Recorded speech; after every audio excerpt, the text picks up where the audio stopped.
Existe dentro do nosso coração uma atração muito mais forte que qualquer outro sentimento. A atração que fomos atraídos ao Senhor. Tua palavra diz que quando tu fostes levado àquela cruz, todos o Senhor iria atrair para ti.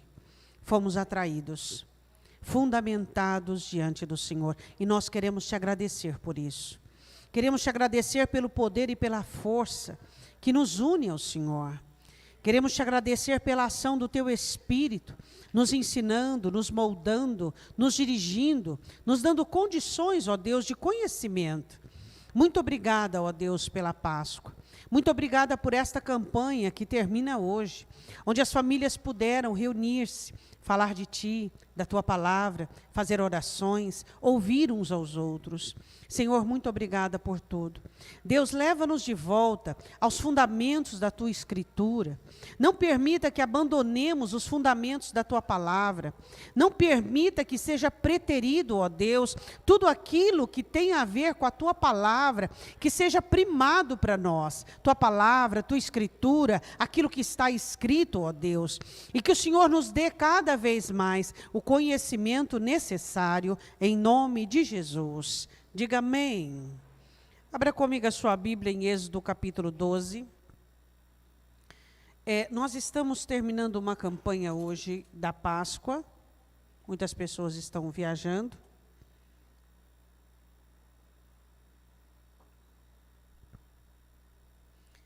E nós sabemos que a importância primordial, uma das características importantes, primordiais da Páscoa, é a retirada de todo o fermento. Quando a gente fala em fermento, às vezes para você fica um pouco abstrato e fica um pouco meio utópico, sem compreensão. Êxodo capítulo 12, versículo de número 14. Este dia vos será por memória, celebrá-lo-eis por festa ao Senhor. Nas vossas gerações o celebrareis por estatuto perpétuo. 7 dias comereis pães ázimos. Ao primeiro dia tirareis o fermento das vossas casas, porque qualquer que comer pão levedado, desde o primeiro até o 7º dia, aquela alma será cortada de Israel. Ao primeiro dia haverá santa convocação. Versículo 15, a alma será cortada de Israel. Ao primeiro dia haverá santa convocação. Também ao 7º dia tereis santa convocação. Nenhuma obra se farás, senão o que cada alma houver de comer. Isso somente aprontareis para vós. Guardai, pois, a festa dos pães ázimos, porque naquele mesmo dia tirei vossos exércitos da terra do Egito, pelo que guardareis a este dia nas vossas gerações, por estatuto perpétuo. No primeiro mês, aos 14 dias do mês à tarde, comereis pães ázimos, até 21 do mês à tarde. Por 7 dias não se ache nenhum fermento nas vossas casas, porque qualquer que comer pão levedado, aquela alma será cortada da congregação de Israel, assim o estrangeiro como o natural da terra. Presta atenção na seriedade de onde existisse fermento, iria existir o corte da parte do Senhor. Nenhuma coisa levedada comereis em todas as vossas habitações, comereis pães ázimos. Chamou, pois, Moisés a todos os anciãos de Israel e disse-lhes: escolhei e tomai vós cordeiros para as vossas famílias e sacrificai a Páscoa. Então tomai um molho de sopo e molhai no sangue que estiver na bacia, passai-o na verga da porta e em ambas as ombreiras do sangue que estiver na bacia. Porém, nenhum de vós saia da porta da sua casa até amanhã, porque o Senhor passará para ferir aos egípcios, porém, quando vir o sangue na verga da porta, em ambas as ombreiras, o Senhor passará aquela porta e não deixará o destruidor entrar em vossas casas para vos ferir. Pode assentar-se.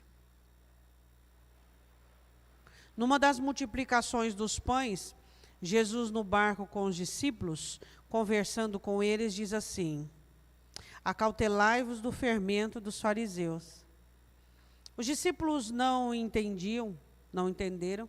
Eles achavam que era porque eles não haviam trazido pães no barco.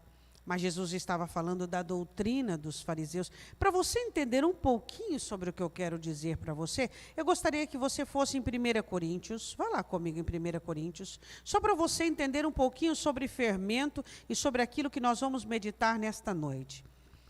1 Coríntios capítulo 5. O apóstolo Paulo estava tratando do pecado na igreja e da importância de eliminar o pecado por conta da sua proliferação. Então ele diz em 1 Coríntios, capítulo 1, versículo 7, purificai-vos, pois, do fermento velho, para que sejais uma nova massa, assim como estáis sem fermento, porque Cristo, nossa Páscoa, foi sacrificado por nós. Por isso façamos a festa, ou seja, a nossa vida em Cristo é uma festa, mas façamos a festa, não com o fermento velho, nem com o fermento da maldade e da malícia, mas com os ázimos da sinceridade e da verdade. Ele estava falando sobre a questão do pecado instalado dentro da igreja, que era necessário os cristãos aprenderem que um pouco de pecado, um pouco de fermento do pecado iria proliferar-se sobre toda a congregação. Gálatas capítulo 5, vá um pouquinho comigo. Gálatas, só para você entender sobre as atribuições do fermento. Gálatas capítulo 5, versículo de número 9.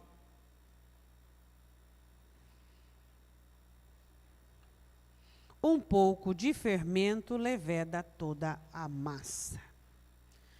Bom, o fermento tinha que ser retirado e toda alma aqui na casa fosse encontrado o fermento, essa alma, ela iria ser extirpada, arrancada, retirada do convívio congregacional de Israel. Nós poderíamos falar sobre várias atribuições do fermento. Nós temos o fermento da amargura. Nós temos o fermento da, da raiva, nós temos o fermento da concupiscência, nós temos, o fermento é tido como toda a ação maligna dentro da alma, onde ela vai atuar para desbancar o mandamento e sustentar e levantar o pecado. Pode repetir isso comigo? O fermento é uma ação satânica que é instalada dentro da alma para combater os fundamentos da palavra para que o pecado tenha condições de estabelecer-se. Então, isto é fermento. Isto é fermento. Fermento é tudo aquilo que Satanás coloca dentro de nós para balançar, até mesmo rebaixar os fundamentos da palavra para que o pecado possa estabelecer-se e ter o governo. Hoje nós vamos falar de uma propriedade do fermento, o fermento e a fé. Vamos falar dos fermentos que atuam sobre a fé. Existem muitas pessoas que falam que têm fé em Deus. Existem muitas pessoas que dizem que creem em Deus. Mas o que é ter fé em Deus? O que é crer em Deus? Será que as pessoas que dizem que ter fé em Deus, elas realmente compreendem o que é crer, o que é depender, o que é confiar, o que é sujeitar-se às ordenanças e aos mandamentos do Senhor? Será que as pessoas que dizem que creem em Deus sabem que quando eu digo que eu tenho fé em Deus, significa que a minha fé me coloca em uma situação de subordinação e de obediência a Deus? Eu só tenho fé em Deus se eu o obedeço. Se eu não o obedeço, eu não tenho fé em Deus. A fé não é um sentimento onde eu me simpatizo com Deus e me interesso pelas boas coisas que Ele me oferece. Muito menos é um relacionamento onde não se é relevante a situação dos lugares. Deus reina e eu estou no meu lugar. Eu quero que você vá comigo em João capítulo 2. João capítulo 2. Eu quero falar sobre a fé e as emoções. Existem pessoas que confundem emoções e sentimentos com a fé. A fé é caracterizada por esperança e por certezas e convicções, nada a ver com sentimentos, nada a ver com emoções. As emoções, elas nascem dentro de nós e elas são muito mais abundantes quando nós temos um racional fraco. Você pode repetir isso que eu disse?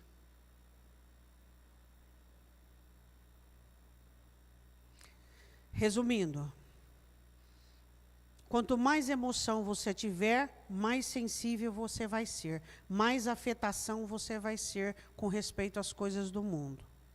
Quanto menos racional, menos mente, menos equilíbrio, menos inteligência você tiver, mais emoções você tem. Diga, quanto menos inteligência, mais emoções. Por isso que o apóstolo Paulo diz que nós temos que prestar a Deus um culto racional, para que possamos conhecer aquilo que é agradável a Deus, a boa, perfeita e agradável vontade de Deus. Então, quanto menos inteligente, quanto menos conhecimento, quanto menos investimento racional, mais emoção. Quanto mais emoção, mais sensível. Quanto mais sensibilidade, maior poder de manipulação externa. Deu para entender? Pergunta para o seu irmão, você entendeu? Então repete para ele aí, você entendeu? Repete. Vamos lá, repete. Diz que quando a gente repete, a gente aprende 2 vezes mais, né?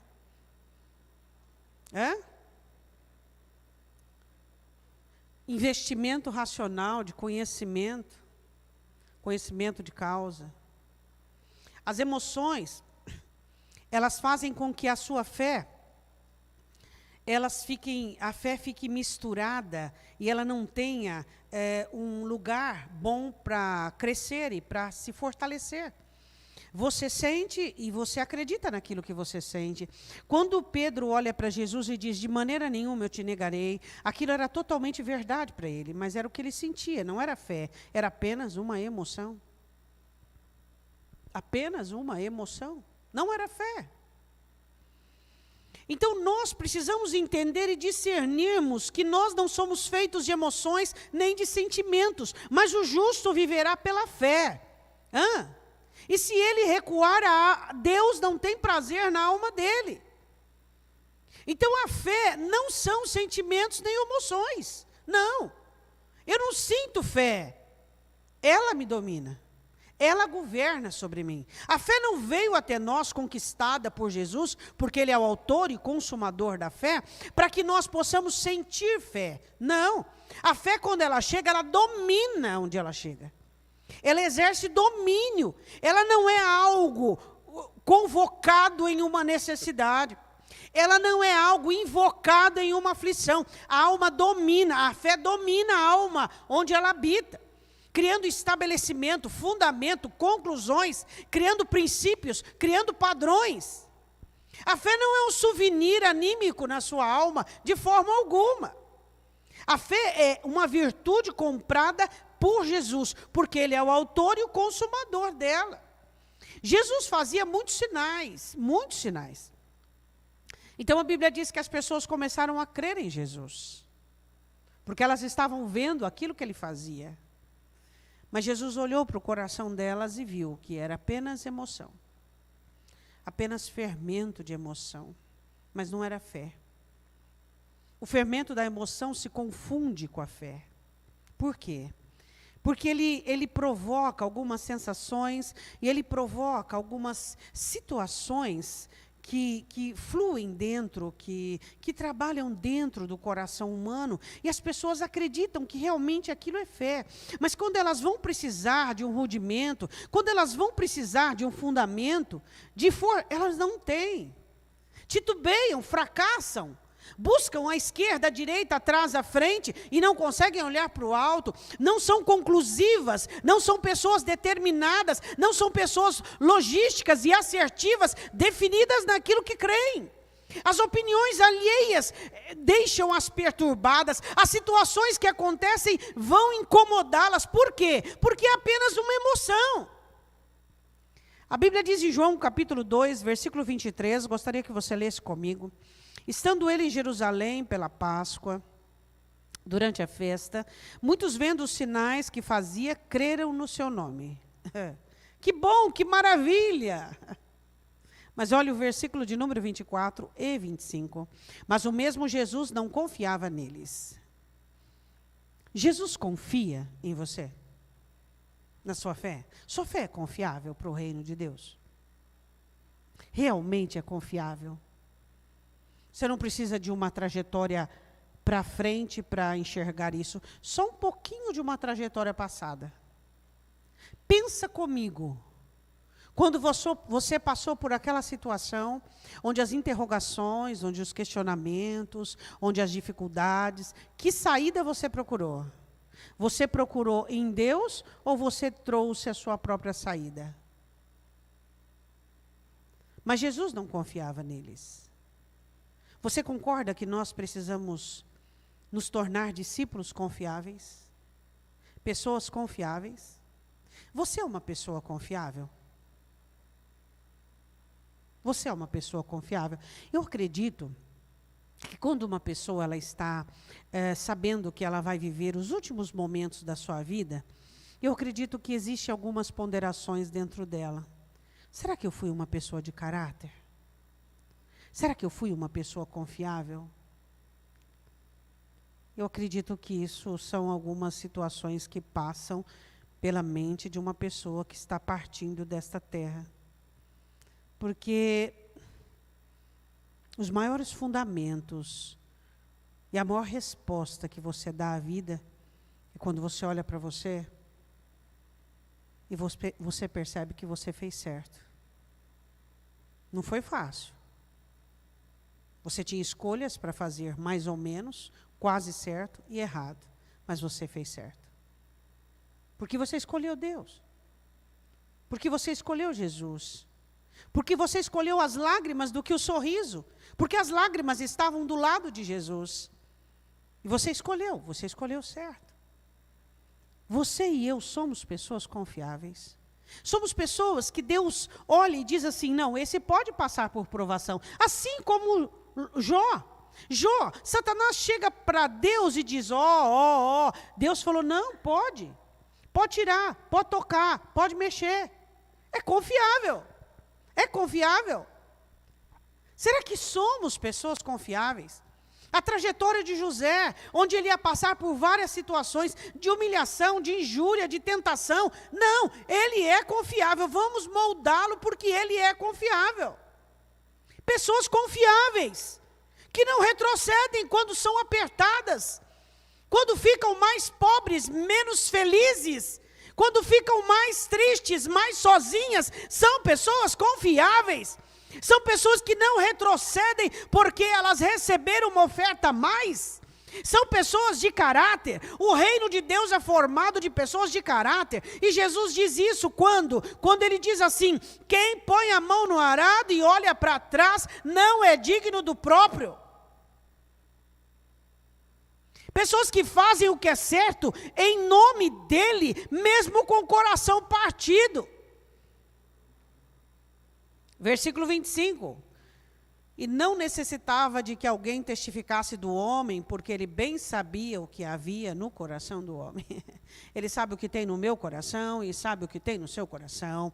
Se eu e você optarmos por engano, por imagem idealizada, por fabricarmos alguma imagem, nós vamos mentir para quem? Se Deus conhece o que tem no meu coração, e Ele conhece o que tem no seu coração, então que a sua fé não sejam emoções. Que as suas emoções não se passem por fé. Por quê? Porque o fermento das emoções, ele caracteriza uma semelhança com a fé. Mas ele não é fé, porque ele não aguenta a tribulação. Segundo ponto. Vá comigo em Mateus capítulo 5. Quero falar de um outro fermento. Mateus capítulo 5. Existem pessoas que seguram situações dentro de suas vidas sem saberem quais são os movimentos que elas fazem. A fé sobrevive em um coração maledicente? Não. A fé sobrevive em um coração amargurado? Não. A fé sobrevive em um coração legalista? Não. A fé sobrevive em pessoas que julgam umas às outras e se sentem donas da verdade e assertivas de perfis? Não. Por quê? Porque, pasmem vocês, o que a fé tem a ver com um coração perdoador? Tudo. Por quê? Porque um coração fermentado com tais sentimentos, a fé não sobrevive. A Bíblia diz assim, em Mateus capítulo 5, versículo de número 22...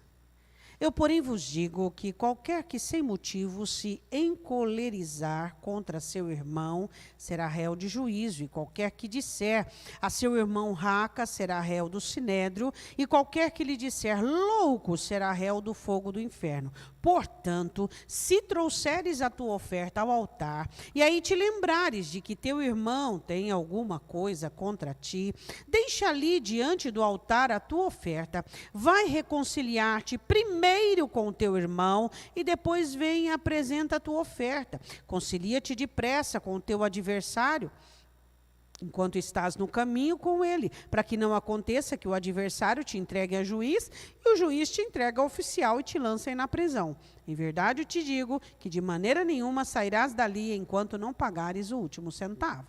Jesus estava fazendo uma parábola, ou seja, nós estamos no caminho, vida. Então, se você tem alguma coisa contra alguém, conserta enquanto você está vivo, porque a hora que você fechar os olhos, não tem mais jeito. Quantas questões de amargura e ressentimento existem dentro de você, porque você quer tomar conta da vida dos outros. Você quer cuidar da vida dos outros. Você quer dar conta da vida dos outros. Ninguém responde por ninguém, por mais próximo que seja. Por mais que seja o pai pelo filho, não vai responder. O filho pelo pai não responderá. E o cônjuge por outro também não responderá. Cada um dará conta das suas obras. Cada um dará conta da sua vida.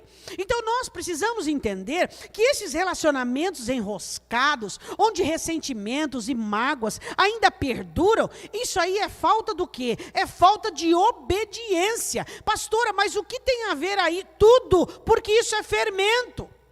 Isso é fermento, rusga, ressentimento, amargura, isso é fermento. E onde existe fermento, a fé não subsiste. Quer ver? Vá comigo em Marcos capítulo 11. Olha o que Jesus explica em Marcos capítulo 11. Marcos 11, versículo de número 20. Jesus amaldiçoa a figueira e a figueira se seca. Pedro se lembra. Vamos ler a partir do versículo 23. Marcos 11, 23. Amém? Porque em verdade vos digo que qualquer que disser a este monte, ergue-te e lança-te no mar, e não duvidar em seu coração, mas crer que se fará aquilo que diz, tu, está falando do quê? De fé. Tudo que disser se terá feito. 22, tende fé em Deus. 24, por isso vos digo que todas as coisas que perdirdes, orando, crendo, receber, tê-las-ei. Continuação do mandamento. Quando estiverdes orando, perdoai, se tendes alguma coisa contra alguém, para que o vosso Pai que estás nos céus vos perdoe as vossas ofensas. Mas se vós não perdoardes, também vosso Pai que estás nos céus não perdoará as vossas ofensas. Ou seja, se você tiver um coração fermentado com ressentimentos, as suas orações não sobem. Não tem força. Não tem poder. Elas não entram diante de Deus. Por quê? Por conta de um coração ressentido, com o histórico do passado, a mãe que já morreu, que não só tem o esqueleto, mas tem aquela mágoa no coração, aquele comportamento ressentido, que qualquer coisa fica ofendido, qualquer palavra, qualquer ação, viva menos do lado de fora e viva mais do lado de dentro. Busque mais uma comunhão estreitada com Deus, para que você seja menos afetado pelas circunstâncias externas. Não há mais tempo para nós sermos crianças mimadas, pessoas infantis, que deixemos nos moldar e nos afetar pelas coisas de fora. Qualquer coisa está arrancando os cabelos, qualquer coisa está sensível demais. O que é isso, irmãos? Nós estamos prestes ao arrebatamento e as pessoas dentro de uma sensibilidade contestuosa maligna.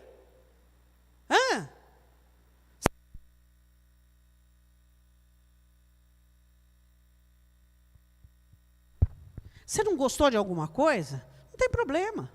Não tem problema. Conversa. Se não der para conversar, aparta. Mas não permita que o seu coração viva cheio de rusga. Não permita que o seu coração fique numa transgressão que aumenta a cada dia. Nós não podemos mais. Tem gente que ele não gosta de 80% do que aconteceu no dia. Espera aí. 80%. Sabe, ele olha a vida e ele olha os dias de uma forma tão intransigente, como ele fosse senhor de alguma coisa, como se tudo tivesse que girar dentro do prazer dele, do gosto dele.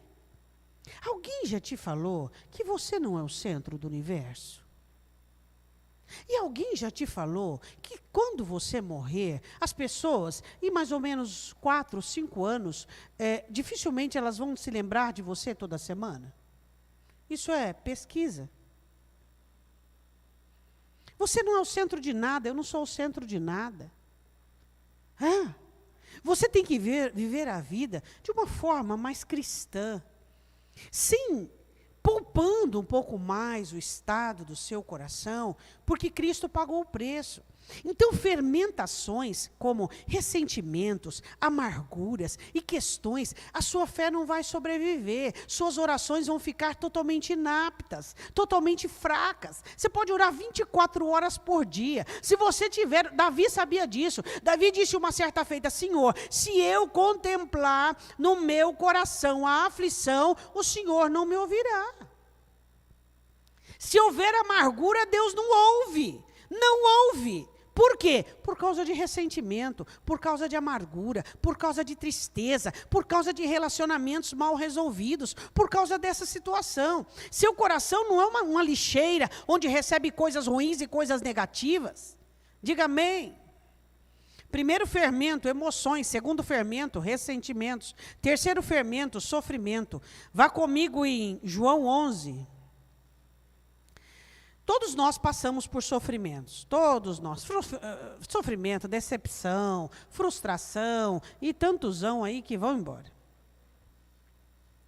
Só que é o seguinte, é a questão como você lida com aquilo que acontece com você. Primeira coisa que você tem que fazer com o que acontece com você é levá-lo ao Senhor Jesus Cristo. E ali Jesus vai te explicar. O que ele vai te explicar? Ele vai te explicar a sua participação no que você errou, ou você acha que você não erra? Ele vai te explicar a sua participação, sendo ela mínima, existe, você respira, você está vivo. Ele vai te explicar a participação alheia do outro. Ele vai explicar a participação de Satanás e onde você deu brecha, e ele então vai te dar a saída e a solução. Então diga assim comigo: quando eu não recebi a solução de Jesus, é porque, termina a frase, ele não te explicou. Quando ele explica, ele te dá a solução. Quando ele não explica, ele não te deu a solução. Por que que ele não te explicou? Porque Jesus só explica para discípulo. Para quem quer saber. Quem não quer saber, o que vai fazer? Ô Senhor, mostra o caminho. Sai correndo. Ele não espera para mostrar o caminho. Ô Senhor, dá a solução. Mas peraí, eu tenho que explicar. Não, Senhor, não tem tempo para explicação, não. Ô Senhor, faz um outdoor sair do céu com a revelação. Ô Senhor, me dá a chave. Ô Senhor, me dá a bênção. E assim por diante. Quando Deus vai te dar a solução, Ele vai te explicar antes. Por quê? Porque o objetivo de Deus não é resolver os seus problemas, mas fazer de você um discípulo. Esse é o primário, o primeiro lugar e é o propósito central de Deus. Fazer de você um discípulo. Então, se você tem problema, que você não tem a solução, você não parou para receber a explicação. Tem explicação? Tem. Sua participação foi essa, a participação alheia foi essa, a obra de Satanás é essa e a solução é essa. Pronto. Fala para mim, eu desafio você, uma situação na Bíblia que Deus não tivesse dado uma solução, mas antes disso explicou. Vamos lá. Como diz o mineiro, desembucha. Vamos lá. Vamos lá. Está com problema sem solução? Parou para ouvir Deus? Explicar qual é a sua participação, sendo ela mínima? Não? Não parou para ouvir as entradas de Satanás? Também não. Não parou para ouvir a comissão dos alheios? Também não. Então não ouviu a solução, então está sem solução. Fala para mim na Bíblia, quando é que Deus encontrou alguém que fosse buscar ele com um problema que ele não explicasse antes? Caim, Davi, tudo explicado, depois a solução. Agora, o que eu e você queremos? A nossa explicação, a sardinha para o nosso lado. Não, aí não. Pastor, então quando é que Deus vai me explicar? Quando você tiver coração humilde e quebrantado o suficiente para ouvir as verdades que você tem que ouvir. Porque existem pessoas que não gostam de ouvir verdades. Elas estão tão cheias de razão, tão cheias de sentimentos, de ressentimentos, de amargura, que elas acham que são as donas da razão. Bom, sofrimento. Você sofre pelo quê? Lázaro havia morrido por conta de um projeto de Deus. Deus tem projetos conosco. E esses projetos, muitas vezes, dentro deles estão lágrimas, sofrimentos e aflições. E Lázaro iria morrer não para a morte, mas para a glória de Deus. Ele ia ressuscitar e depois ia morrer de novo. E então Marta e Maria, conversando, elas dividiam uma conclusão. Eu acho muito estranho para um cristão gostar de conclusão alheia. Você é uma pessoa assim, ó. Por exemplo, se eu pegar aqui qualquer coisa assim, mastigar, e depois não engolir e pôr na sua boca, você deixa? Mas você gosta de mim, não gosta? Até alguns de vocês me amam. Hã? Mas você deixa eu mastigar uma comida e pôr na tua boca? Deixa? Por quê? Porque conclusão não é dividida. Conclusão é uma obra do Espírito Santo dentro da sua real situação. Você não divide conclusão com ninguém. Você não divide conclusão com ninguém. Nós não dividimos conclusão. Cada um tem a sua e cada um vai dar conta diante de Deus. Você diz...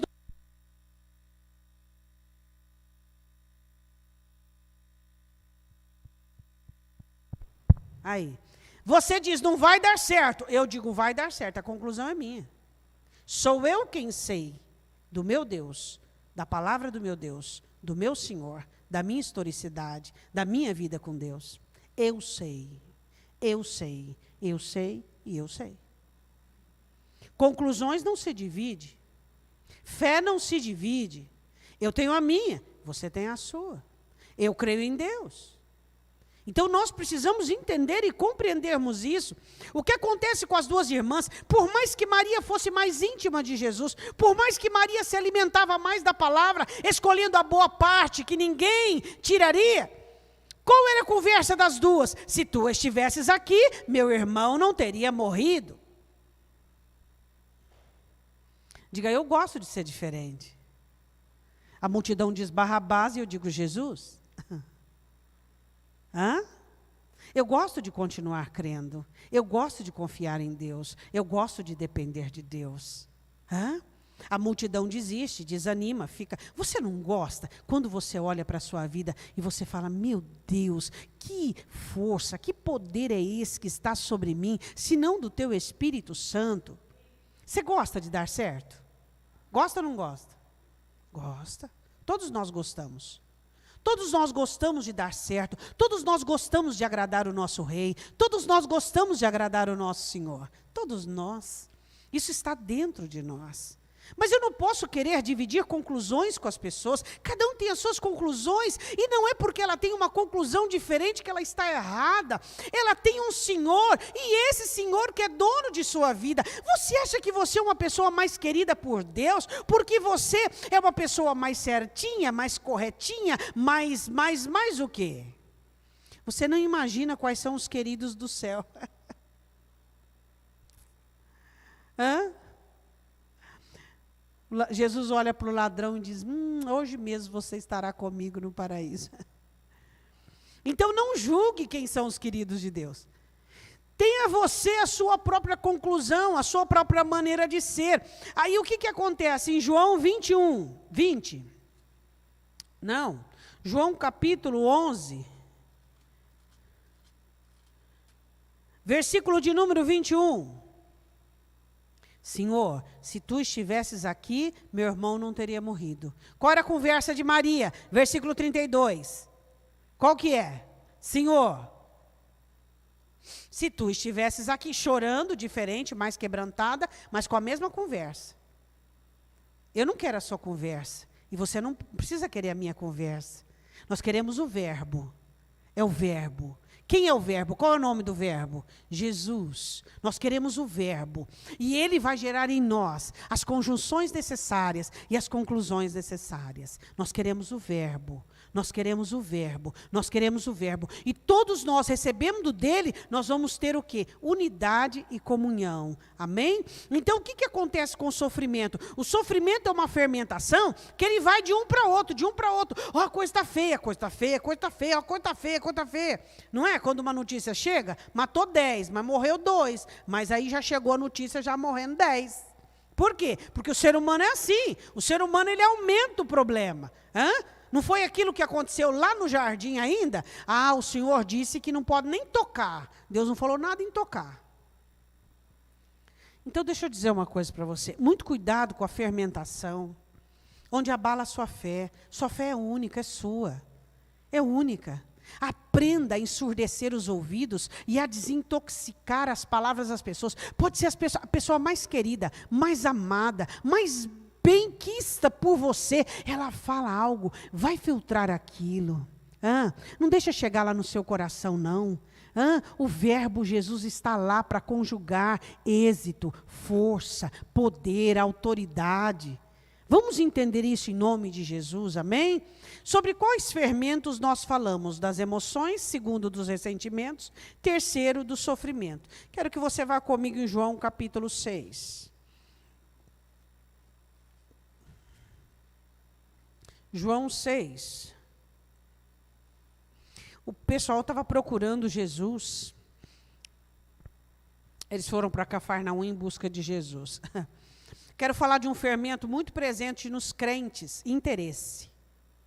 Essa praga desse interesse é uma coisa terrível, né? Você sabe que quando você começa a ter um relacionamento íntimo com o Espírito Santo, ele vai retirando o interesse humano, né, que é frívolo, que é vulgar, que é algo assim maligno, e ele vai colocando os valores do reino dos céus, né? Então você olha para uma pessoa e você diz assim, essa pessoa aí não tem nenhum interesse nela, não tem nada para me oferecer, e aí o Espírito Santo vai trocando, né? Mas eu coloquei você na vida dela e ela na sua vida, não para isso, não é questão de interesse, né? O cristão, ele é muito mercenário, muito mercenário. Por quê? Porque a isca que ele é pescado é o mercenarismo. Vem para Jesus, você conhece essa parte aí? Vem para Jesus e será salvo. Vem para Jesus e será curado. Vem para Jesus, você vai trocar o carro. Vem para Jesus, você vai ser curado. Vem para Jesus, não é assim? Então ele é pescado com uma isca mercenária. E às vezes ele fica dentro da igreja e ele continua mercenário. E aí os relacionamentos dele são de interesse e tudo que ele faz é de interesse. Tudo é interesse em primeiro lugar. Mas primeiro lugar é Deus. É ou não é Deus? Primeiro Deus. Primeiro lugar é Deus. Depois as demais coisas. E as demais coisas são de Deus. Deixa eu fazer uma pergunta para você. Se você fosse analisar agora, justamente diante de Deus, de 0 a 10, o quanto você é uma pessoa interesseira? De 0 a 10, vamos lá. Vamos partir de um exame bem simples. Quando você convive com alguém, ou conhece alguém, e essa pessoa não produz aquilo que você valoriza, você descaracteriza ela por causa disso? Onde se viu? Essa pessoa, você é uma pessoa que totalmente se cuida, atleta, essa pessoa não se cuida, e aí você julga a pessoa. Ou então você é uma pessoa empreendedora, inteligente, hábil, E aquela pessoa ali é paradona, vamos, comamos e bebamos. Essa pessoa não é empreendedora. O quanto você é uma pessoa interesseira. Você será que consegue examinar-se profundamente dentro do seu coração?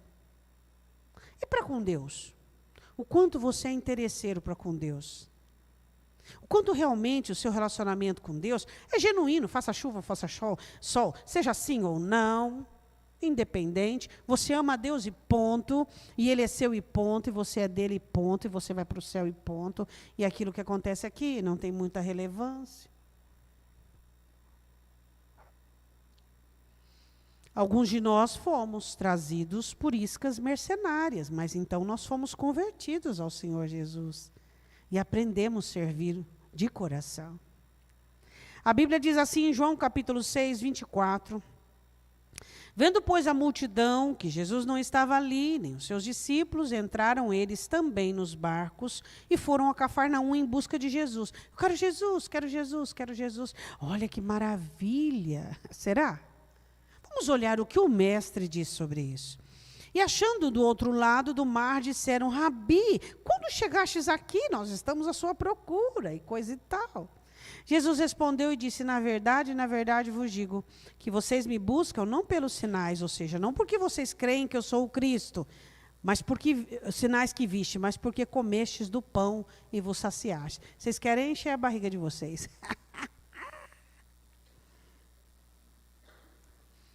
Olha para o teu irmão e diz assim, você quer encher sua barriga?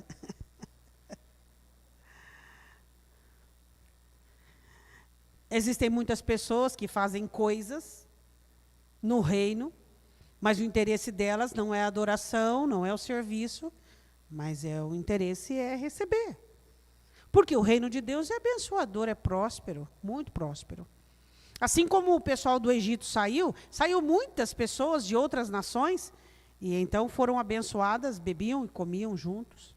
Assim é o reino de Deus. Existem pessoas que estão na igreja porque foram abençoadas e são prósperas. Existem pessoas que estão na igreja para conservar o casamento. Que mais? Vocês poderiam me ajudar muito mais. Existem pessoas que estão na igreja porque os pais trouxeram.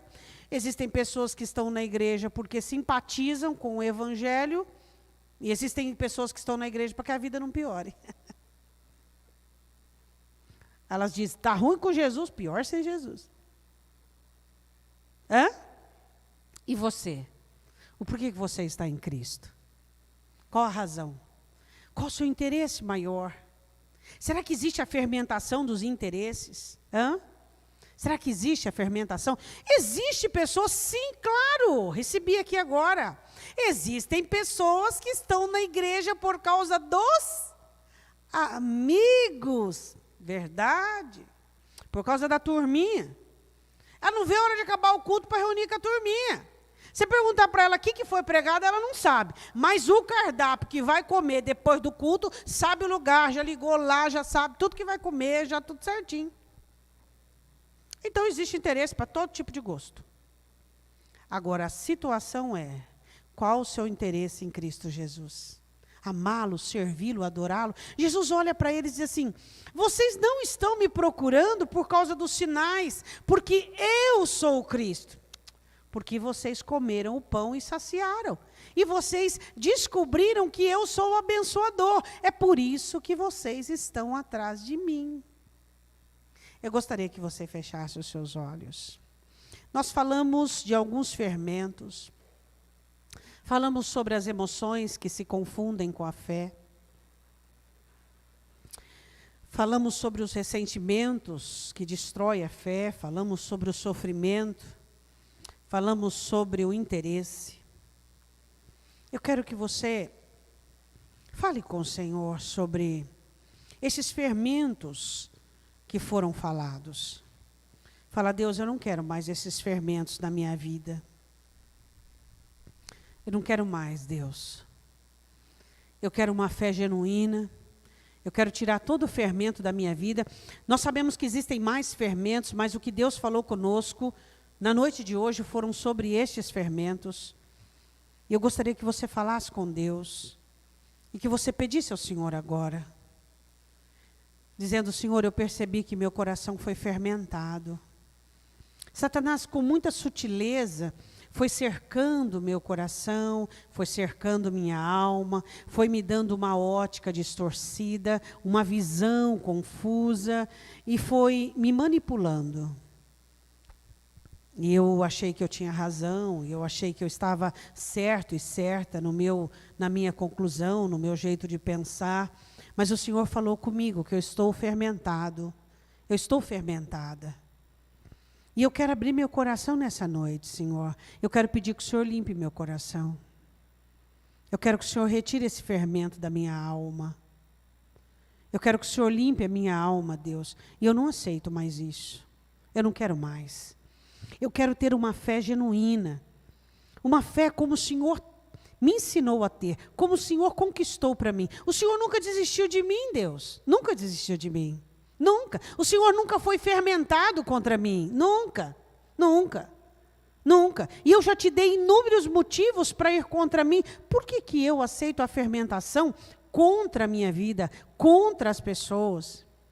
Senhor, em nome de Jesus, me dá uma fé genuína. Me dê uma fé que não se resuma em emoções e sentimentos. Me dê uma fé que não aceite ressentimentos, Pai. Me dê uma fé, ó Deus, onde eu possa entender e compreender a importância de te servir em todo o tempo. Me dê, Senhor, me ensine. Me ensine na esfera do meu sofrimento a não ter conclusões participativas, mas que eu possa relacionar-me com o sofrimento de uma forma bíblica, cristã. Oh, Deus, quantas pessoas dizem para mim aquilo que eu quero ouvir, porque eu chorei as minhas mágoas e lamentei a minha situação, e elas simplesmente concordaram comigo. Mas e o Senhor concorda comigo, Jesus? Pergunta para ele agora. O Senhor concorda comigo? Eu não quero saber das pessoas, eu quero saber do Senhor. Se o Senhor não concorda comigo, nessa noite, eu estou mudando, Pai. O Senhor falou comigo. Nós vamos cantar uma canção enquanto vai passar o suco para você. Eu quero que você, neste momento, medite sobre a situação.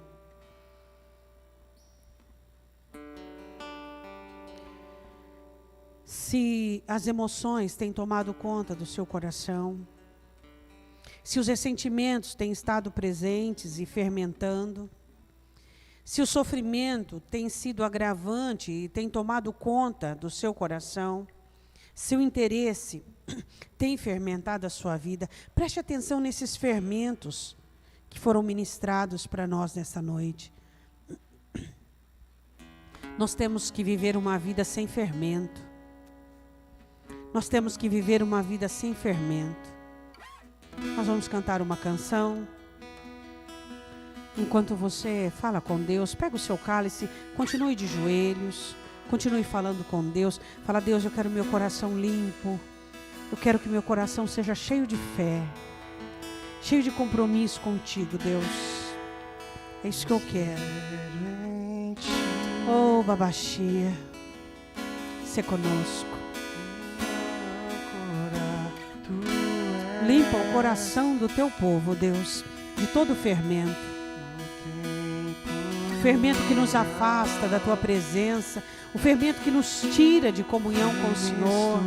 Quando somos trazidos à presença do Senhor, somos trazidos para sermos edificados. E o que edifica é a palavra corretiva do Senhor. Mas ela tem que ser recebida no coração. O que é contra a palavra de Deus é o seu jeito de ser. É a sua personalidade. São os recursos que você acumula durante toda a sua historicidade. Seu jeito de ver as coisas. Mas você entende que tudo isso não pode ser maior, nem mais forte do que a palavra? Não dê razão para você. Não faça isso. Não fique do seu lado. Olhe para a palavra. Olhe para Jesus. Olhe o que Ele fez para que hoje você tivesse um entendimento racional, para que você fosse inteligente, para que você optasse pelo reino. Ele te deu forças para isso. Você não está sozinho nisso. Se você continuar do seu lado, você vai trabalhar para a sua destruição. Não faça isso. Não deixe as suas emoções ficarem no lugar da fé. Eu sei que as suas emoções são emoções que são partidaristas para o seu lado, são emoções que te acomodam, que te afagam, que te dão todas as razões, mas a fé, ela te faz ser firme na aliança que você fez diante do Senhor. Os compromissos que você tem com Deus. No Senhor você vai vencer. Aí você diz, eu estou cansado. Isso também são as emoções, porque o Senhor é seu refrigério. Quem sabe os ressentimentos estão no lugar da fé. E as suas orações têm sido interrompidas por conta do ressentimento. Mas você concorda que não é culpa do outro? A responsabilidade é só sua. É você quem conserva todas essas contrariedades e fica pensando em todas essas coisas ruins e negativas. O sofrimento, muitas vezes, ocupa o lugar da fé. Deus não te chamou para o sofrimento, Deus te chamou para a fé.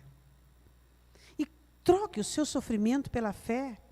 Pare de sofrer, pare de ficar remoendo essas situações e comece a ter atitudes de fé. Comece a crer, comece a obedecer a Deus, comece a fazer aquilo que Deus quer que você faça. E por último, cuidado quando os interesses se misturam com a sua fé, quando você se tornou alguém interesseiro. Peça perdão a Deus. Senhor, nós queremos declarar nesta noite que o nosso coração foi renovado no Senhor, não para que nós tenhamos um coração para o fermento. Não queremos ter um coração para o fermento das emoções, para o fermento, ó Deus, do sofrimento, nada disso. Para o fermento dos interesses, nada disso, Deus, nada disso. Nós queremos ter um coração para a fé, pois tua palavra disse, com o teu coração creres, serás salvo. Eu quero que você diga assim comigo, meu Deus, eu não vou ter um coração para o fermento. Em nome de Jesus, eu declaro o sangue de Cristo sobre a minha alma, purificando de todo fermento maligno, todo dardo de Satanás, toda sutileza do inimigo para roubar, matar e destruir.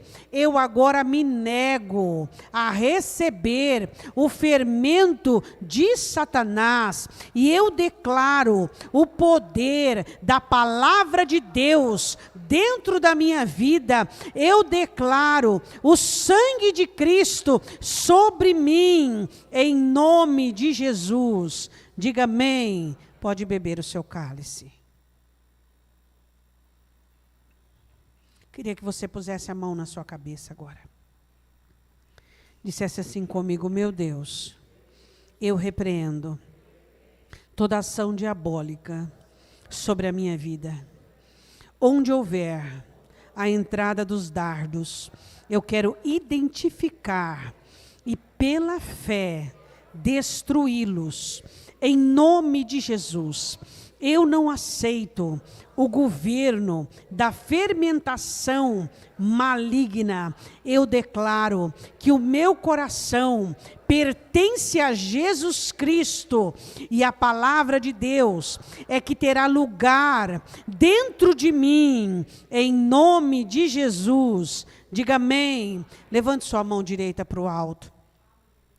Que o poder do Senhor, o poder da palavra, que a graça de Jesus Cristo, a ação poderosa, unificadora do Espírito Santo, venha agir sobre a tua vida com a espada desembainhada, transferindo para a sua alma tudo aquilo que vem do céu e arrancando tudo aquilo que foi instalado pelo inimigo, em nome do Senhor Jesus. Diga amém. Deus te abençoe e vá em paz, em nome do Senhor Jesus.